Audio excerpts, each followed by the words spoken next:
А для вас Гагаузия существует? Гагаузия, да, она каким-то чудесным образом существует без всех этих мракобесов, потому что вот есть люди, которые делают свое дело день за днем, пекут хлеб, растят картошку, учат детей, лечат детей. Вот это и есть Гагаузия. Вот народ, А это и есть исполкома Гагаузия. нет только сейчас или его не было для вас и раньше? Ну давайте так,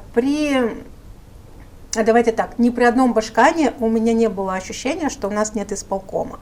И ни при одном Башкане у меня не было ощущения, что этот исполком вредит Гагаузии.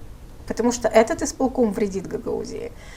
С другой стороны, никогда в нашей Гагаузии не было такого прецедента, чтобы две раздельные ветви власти выступали как одно целое. И я не понимаю, что такое исполком, потому что, смотрите, помимо начальников других управлений, которые в принципе не участвуют в политике, что такое исполком сегодня?